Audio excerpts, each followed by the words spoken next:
It was a shambles, it was an embarrassment, and it was no fun for anybody really. G'day cunts! Up until recently, Fyre Festival was perhaps the worst live event ever conceived by mankind. It prompted a national emergency, hundreds of people got ripped off and stranded, and it almost destroyed a local economy. But no king rules forever, and the Fyre Festival has already been usurped by an even worse live event called the Fortnite Live Festival, which was so bad and so unsanctioned by Epic Games that it's become international headlines, and the man behind it is getting sued. 2,500 people bought tickets to Fortnite Live Festival, some of them paying more than $60 a ticket, and the whole thing was advertised as being like Fortnite in real life, but when you arrived it was just like an empty conference center with about 8 stalls, 1 jumping castle, and the most popular attraction was the massive line to get a refund. That was the most popular thing at the fucking conference. Now, before we get started, let's address the elephant in the room. Yes, if you buy tickets to something called the Fortnite Live Festival, which is advertised as being like Fortnite in real life, you deserve to have the worst time you've ever had in your fucking life.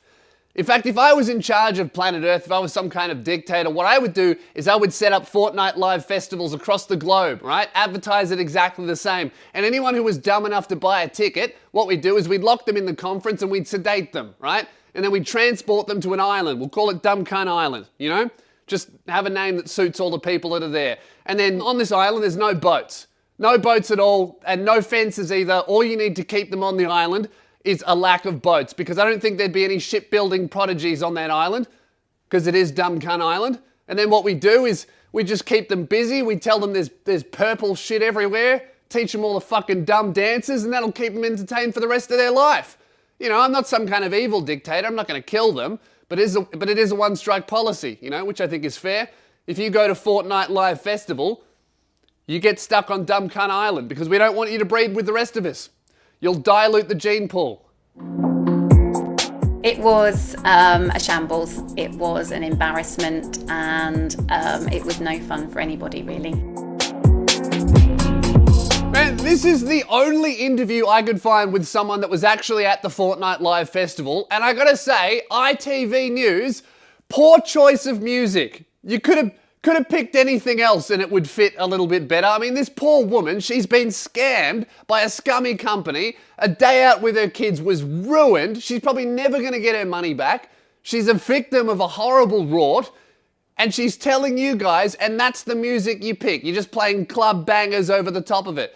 The only explanation I can come up with is this must be the only song that ITV have, and they use it for every story. Like, could you imagine these guys reporting on an actual tragedy? I'm David Press with ITV News. Multiple villages in Syria have been invaded by ISIS, and early reports indicate that hundreds of civilians are dead.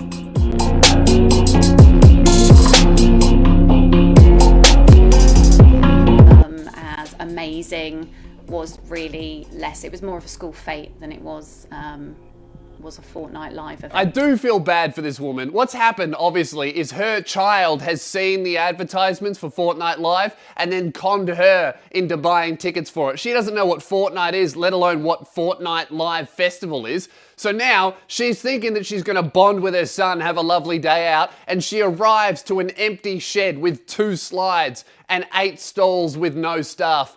If you look at this photo, there's not much difference between Fortnite Live and my warehouse. It's basically the same shit. In fact, maybe I should cash in on this. Come on down to Fortnite Live Australia. Come and see the casting couch. There's only 3,000 tickets available. Also, see our latest attraction, the microwave with peanut butter on top of it.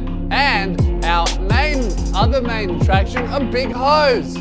Pretty big, isn't it? Come see it in person. It's the only Fortnite Live Festival in a warehouse district surrounded by brothels.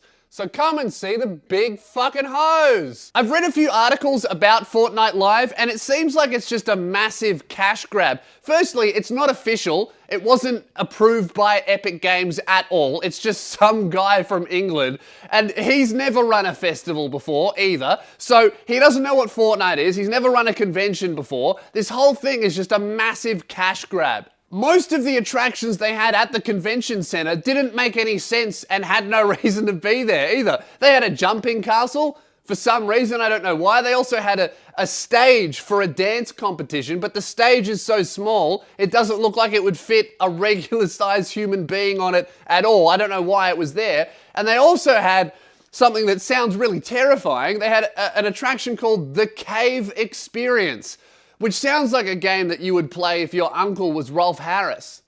Yeah, welcome to the Cave Experience, little boy. Come on inside. Hold up. Lose the pen. They also had a single rock climbing wall to share between 3,000 children. And even though it's really high up, by the looks of the photo, it doesn't seem like any of the kids on this thing are wearing helmets like they should. I mean, fair enough. If these kids are attending a Fortnite Live Festival, they probably have to wear a helmet to school, so sometimes they do need to take it off, but I don't think it'd be a good idea to leave the festival with a fucking brain hemorrhage. The festival also, for some reason, had a merch stand where they were selling hats that had fucking marijuana leaves on them. I mean, what is Fortnite Live trying to do to these kids?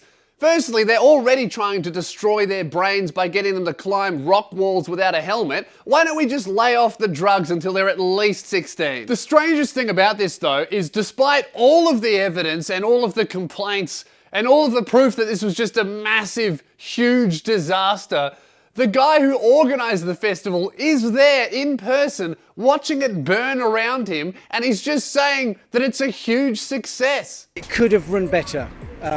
Again, from the lack of staff we had yesterday, unfortunately, we was on the back foot right from the off in there. Today, we're not. We are fully functional today. Everything's running very smoothly. Everybody's having a great time. The kids are absolutely loving it. Kids are absolutely loving it. Hey man, I don't want to intrude here and tell you how to do your job, but I think the only way to make sure that these kids actually love Fortnite Live is instead of selling hats with marijuana leaves on it, why don't you just feed all the little cunts edibles and then they can get so high they forget they're at Fortnite Live. I think that's the only way to enjoy it, especially because even though every single attraction had a massive line, the biggest line was people lining up for refunds.